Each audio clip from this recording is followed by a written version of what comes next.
If hypocrisy was an Olympic sport, the US government would have a room full of gold medals. Today we are looking at a highlight reel of them projecting their own playbook onto Iran. Because why take responsibility when you can just gaslight your own people? And this is your favorite half Chinese. Let's go into video number 1. We didn't start this war, but under President Trump, we are finishing it. Their war on Americans has become our retribution against their Ayatollah. They literally started this war themselves. Nobody can say otherwise. Whether you agree with this war or not, that's beside the point. They started it. The United States started it, not Iran. Iran was just minding its own business, trying to survive under these illegal, detrimental, unilateral sanctions that is strangling the economy of Iran for decades now, trying to just starve the population of Iran out so they could rise up against their government, overthrow it so the United States can get in with its handful of capitalists and take over the country like they've done in other countries. Let's be honest here. Just say that you started this war. At least admit to that. But oh no, the US government feels that it needs to gaslight its own people because nobody outside of the United States will believe that Iran started this war. Iran is the victim. This is literally victim blaming. Let's go on to the next video. There's footage that showed that an American missile strike and a tomahawk missile likely destroyed that Iranian girls' school. So will the U.S. accept any responsibility? Well, I haven't seen it. And I will say that the tomahawk, which is one of the most powerful weapons around, is used by, is sold and used by other countries, you know that. And whether it's Iran, who also has some tomahawks, I wish they had more. But whether it's Iran or somebody else, the fact that a tomahawk is very generic. It's sold to other countries.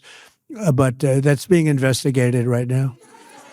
You just suggested that Iran somehow got its hands on a tomahawk and bombed its own elementary school on the first day of the war. But you're the only person in your government saying this. Even your defense secretary wouldn't say that when he was asked, standing over your shoulder on your plane on Saturday.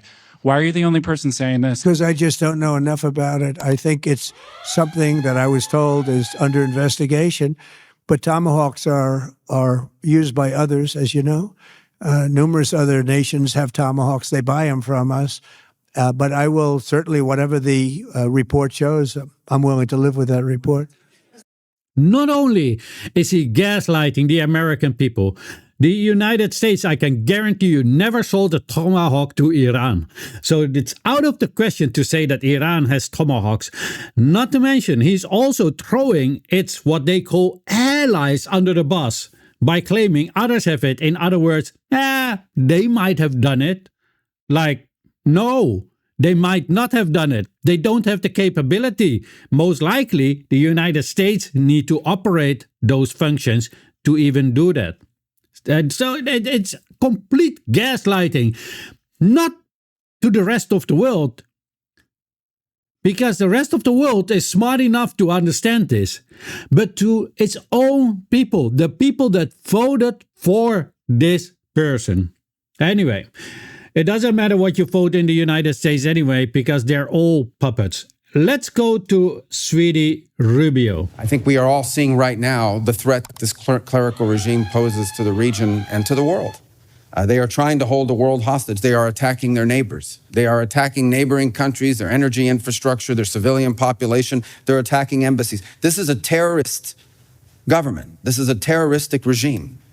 And we are seeing them conduct terrorism using nation-state elements, using weapons like missiles and one-way attack drones. And the objective of this mission is to destroy their ability to continue to do that. And we are well on our way to achieving that objective every single day with overwhelming force, with overwhelming precision. The military, the United States military, the men and women in uniform are conducting an extraordinary operation. Bro, I don't even know what to tell you. Let's just go down the list because he was calling for a couple of things, right? So, the United States hit Médecins Sans Frontières MSF hospital in Afghanistan 2015.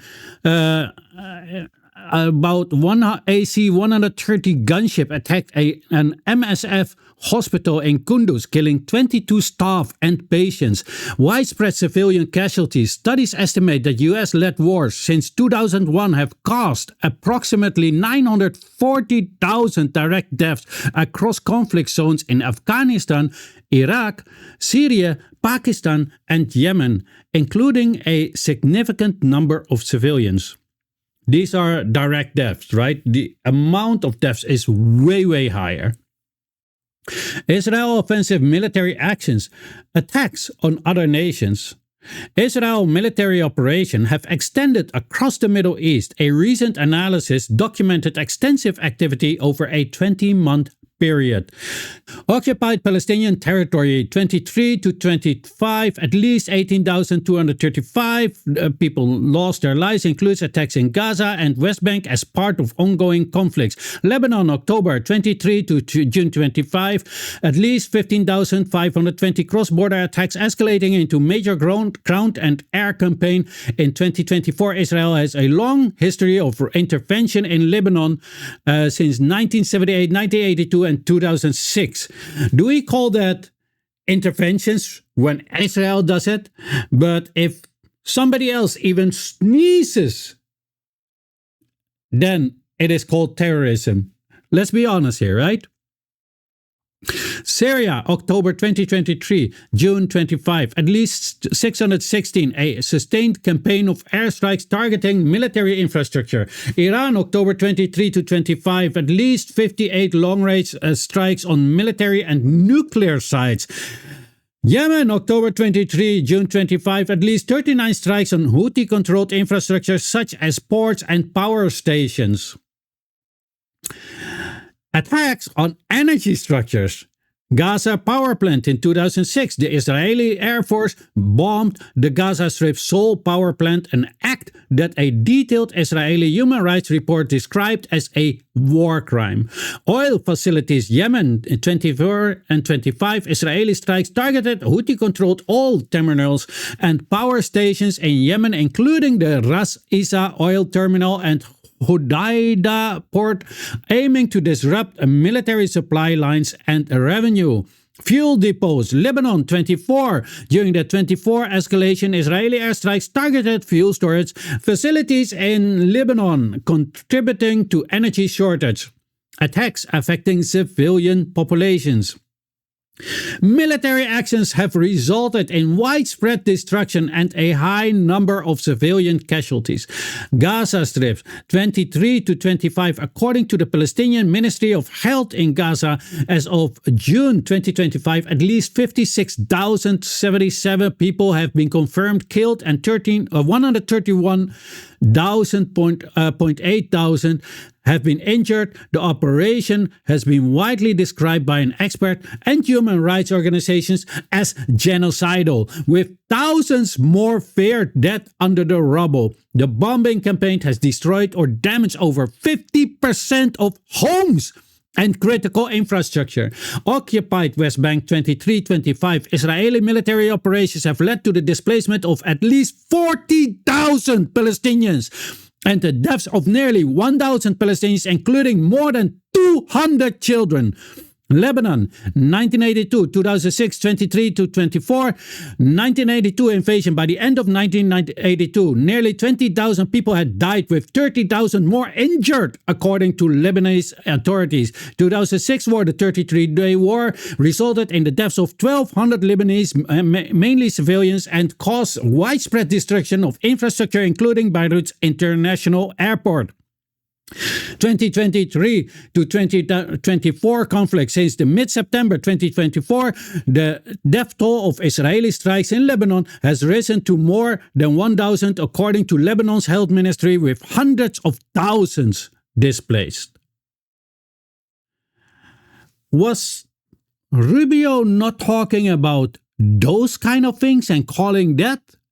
What should we call Israel and the United States, according to Marco Rubio's logic, because I just called or summed up a couple of these things that he was accusing Iran of, which is actually being done by Israel and the United States combined. So who is actually the terrorist according to Marco Rubio? It is preposterous that it is again the United States gaslighting its own people and trying to gaslight the rest of the world like we are some idiots, and always is projecting. I want to remind people of one thing, and this goes mainly for European states, whether they are occupied states or literally in Europe itself. When they are accusing others, like when they're accusing Iran or accusing Russia or China, those are mainly confessions of their own wrongdoing. Anyway, let me know what you all think of this in the comment section. I really didn't want to make this video, but I think people should know about these kind of things, and sometimes it helps when you sum them up all together, combine them, and then just show the people, because what I just named is just a little bit. If we would take everything what the United States has done and Izzy, then this video would be way too long. I probably would be busy for another hour, at least. I mean, going back all the way to the Vietnam War and before. Let's be honest here. Iran, compared to these two, is like a choir boy, like the most holiest of holies, like spiritually godlike, like a saint. That was the word that I was looking for. Literally like a saint. If you put Iran right beside Israel and the United States, you would think that Iran is a saint. At least that's my opinion. But feel free to agree or disagree. Let me know in the comment section what you all think of this. But please keep it respectful. We're not uncivilized barbarians, unlike some others. Please like, share, and if you have not yet, then follow. And as always, have a great day. Your favorite half Chinese.